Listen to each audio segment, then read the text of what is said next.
여러분 안녕하세요. 문은성 목사입니다. 주님의 은혜와 평강이 여러분이 섬기는 교회와 가정에 있기를 주님의 이름으로 축원합니다. 이 시간에는 잠언 심화강의 36번째 시간으로 잠언 9장 1절로 6절의 말씀을 통하여 지혜의 초청이라는 주제에 함께 은혜 나누겠습니다. 먼저 1절을 보겠습니다. 지혜가 그의 집을 짓고 7 기둥을 다듬는다는 말씀입니다. 솔로몬은 다시 지혜가 자신의 말을 듣고 순종하는 자를 위해 준비하는 천상의 거처와 잔치에 대하여 말하고 있습니다. 그렇게 볼 때 본문에 집을 짓는다는 표현은 지혜의 초청을 받은 자들을 위해 준비하신 영원한 하나님의 나라를 의미하는 것입니다. 그리고 7 기둥이란 고대 근동에서 장대한 건축물을 지탱하는 기둥을 암시하는 것으로 7이라는 숫자가 성경에서 완전수를 의미하는 바 지혜의 초청자들을 위해 준비된 집은 완전하며 결코 흔들리거나 무너지지 않을 견고한 집임을 말씀하고 있는 것입니다. 이같이 하나님께서는 어리석은 인생들을 위한 완전한 구원을 예비하셨고 그 완전한 구원 가운데로 우리를 초청하고 계시는 것입니다. 이처럼 완전하고 영원한 우리의 거처가 준비되어 있기에 유한한 이 세상의 것, 육신의 것에 집착하여 그것에 얽매여 울고 웃으며 거기에 인생을 바치며 사는 것이 얼마나 어리석은 것이며 무지한 것인지 우리는 본문을 통하여 깨달아야 합니다. 그리고 지혜가 이끄는 삶을 살아서 영원하고 완전한 하나님의 나라에 들어가고자 힘써야 한다는 사실을 우리는 다시금 상기해야 합니다. 그렇게 예수님께서는 마태복음 6장 20절에서 오직 너희를 위하여 보물을 하늘에 쌓아두라 거기는 좀이나 동록이 해하지 못하고 도적질도 못하느니라 라고 말씀하셨던 것입니다. 그렇습니다. 구원에 확정받은 성도들이라면 영원하시며 완전하신 하나님 나라를 소망하고 그곳에 마음을 두고 보물을 쌓는 삶을 살아가야 합니다. 왜냐하면 이 세상은 유한하며 인생의 영원한 거처가 될 수 없기 때문입니다. 또한 한 번 세상에 왔으면 반드시 죽는 것이 우리의 운명이며 빈손으로 와서 빈손으로 돌아갈 허무하고 무가치한 것이 바로 우리의 인생이기 때문입니다. 그래서 많이 가졌다고 한없이 기뻐할 수도 없고 가지지 못했다고 해서 좌절하고 낭망할 필요도 없는 것입니다. 하루하루 주님으로 인하여 만족한 삶을 살아가면 되는 것입니다. 많은 사람들은 지금 어떤 집을 꿈꾸고 있습니까? 수십억을 호가하는 최고급 빌라를 꿈꾸고 있습니다. 뿐만 아니라 강남의 최고급 아파트를 꿈꾸며 살아갑니다. 그러나 이것과는 비교할 수 없는 영원한 집, 하나님께서 우리를 위해 예비하신 결코 무너지지도 흔들지도 않을 믿음의 집이 하늘에 세워져 있음을 기억해야 합니다. 우리는 하나님 나라를 마음에 담고 그 나라를 그리워하며 살아가야 합니다. 이 땅에 마음을 두고 보물을 쌓고 치장하고 꾸미는 인생이 아니라 하나님께서 우리를 위해 마련하신 하늘의 거처에 마음을 두고 그곳에 보물을 쌓고 마지막 날 하나님의 영광의 잔치에 참여하는 저와 여러분이 되어야 합니다. 2절을 보겠습니다. 짐승을 잡으며 포도주를 혼합하여 상을 갖췄다는 말씀입니다. 본절은 하나님은 오늘도 우리를 향해 구원의 자리로 나올 것을 초청하신다는 말씀입니다. 먼저 짐승을 잡은 것은 영적으로 풍성한 은혜를 맛볼 수 있게 되었음을 나타내는 것이고, 그리고 포도주를 혼합했다는 것은 거기에 상당한 영적 기쁨과 활력이 제공됨을 묘사한 것입니다. 이처럼 완전한 준비를 필하고 지혜는 다음 절에 보면 그 여종을 보내 사람들을 향해 초청의 메시지를 간곡하게 대언하게 한 것입니다. 3절에 보겠습니다. 자기의 여종을 보내어 성중 높은 곳에서 불러 이르렀다고 기록을 하고 있습니다.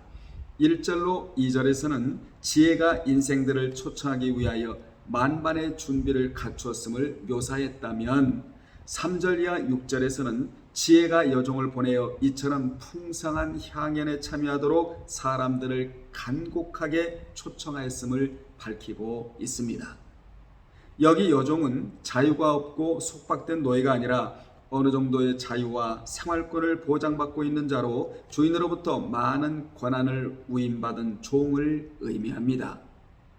본문에서는 특히 복수형으로 쓰였는데 이는 주인의 총애를 받는 유능한 자들이 많이 파견되었음을 나타내기 위한 것입니다.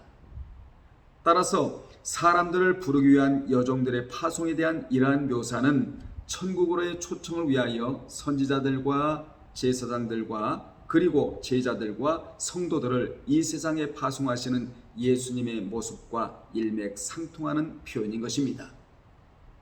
물론 하나님께서 선지자들을 파송시키셨지만 말입니다. 한두 번 부른 것이 아니라 계속하여 부른 것입니다. 성중 높은 곳에서라는 표현과 더불어 이 표현은 모든 사람들이 들을 수 있도록 분명하고도 반복적으로 전해졌다는 의미와 더불어 지혜의 초청이 얼마나 간절한가를 잘 보여주고 있습니다. 4절에 보면 어리석은 자는 이리로 돌이키라 또 지혜 없는 자에게 이르렀다고 기록을 합니다. 어리석은 자는 옳고 그름에 대한 판단력이 제대로 서 있지 않고 온갖 종류의 유혹과 미혹에 노출되어 있는 미성숙하고 단순하고 무지한 자들을 지칭합니다. 이러한 자들 이름하여 어리석다라고 성경은 표현하고 있는 것입니다. 이들은 본절에서만 아니라 잠언 여러 곳에서 근신과 지혜에 대한 지속적인 교육을 받아야 함을 요구받고 있습니다. 1절로 4절에 보면 어리석은 자를 슬기롭게 하며 젊은 자에게 지식과 근신함을 주기 위한 것이라 라고 했고 8장 5절에는 어리석은 자들아 너희는 명철할지어다 미련한 자들아 너희는 마음이 밝을지어다 라고 요구하고 있습니다. 지혜의 초청을 거부하는 자들은 유혹에 빠지게 되고 더 나아가 죄와 부도덕 등 온갖 종류의 잘못을 저지르다 사망의 길에 설 수밖에는 없습니다. 따라서 이들에게 요구되는 것은 지혜 쪽으로 돌이키는 것입니다.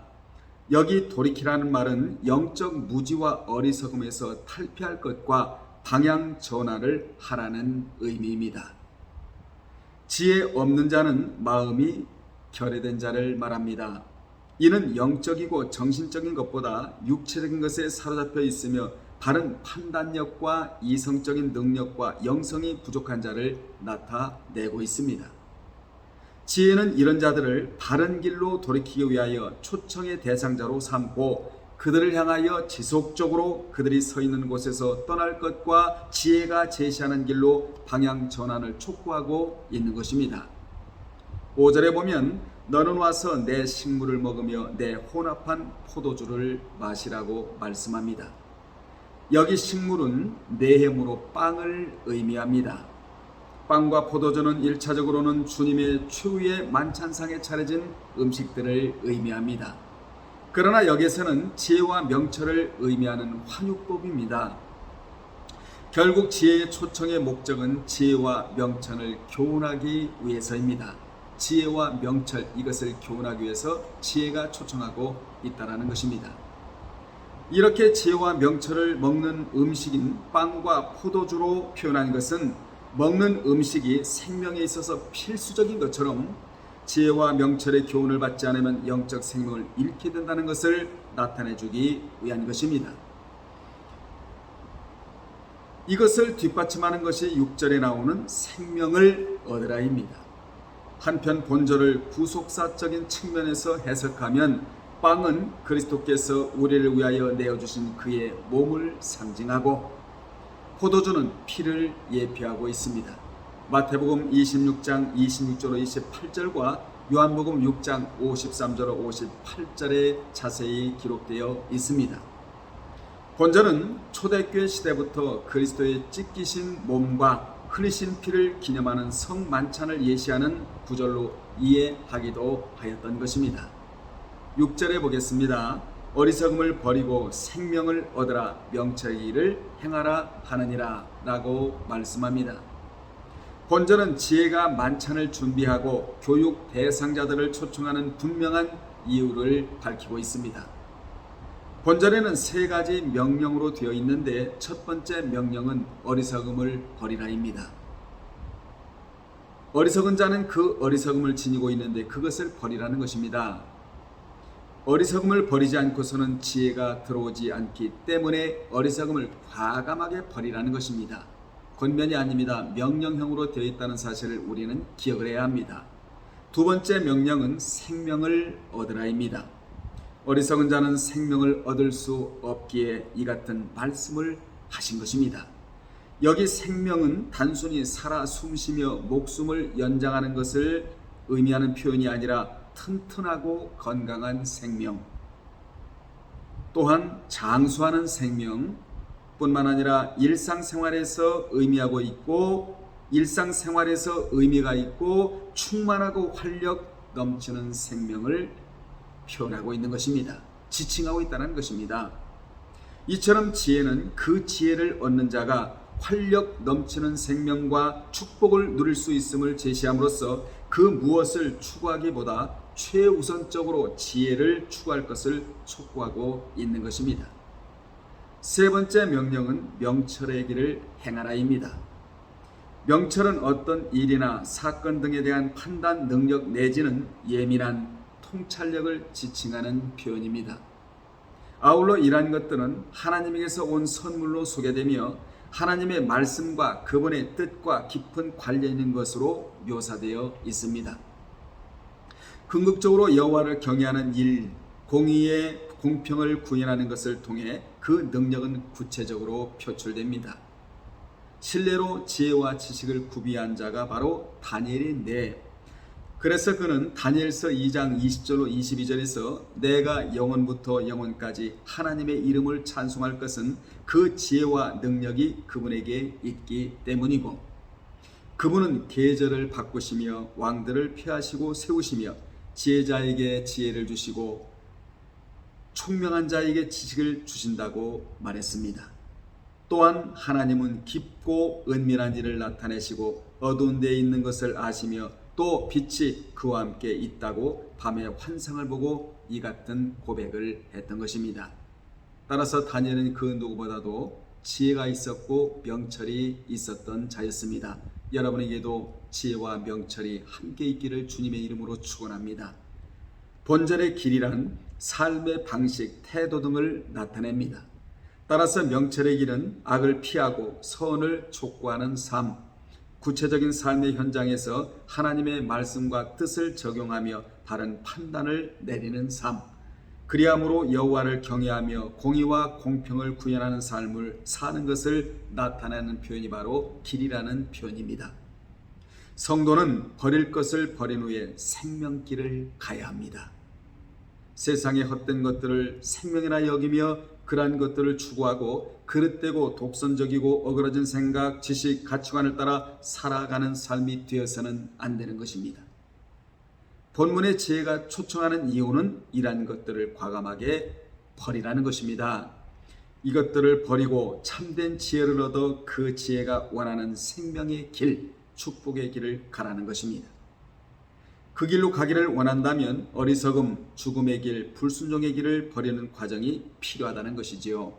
이처럼 지혜는 모든 헛된 것들, 그릇된 것들을 버리고 그것에 집착하는 삶을 돌이킬 때 비로소 하나님의 거룩한 지혜 안으로 들어가게 될 것이며 그 안에서 참된 생명을 얻을 수 있을 것이라고 교훈해주고 있는 것입니다.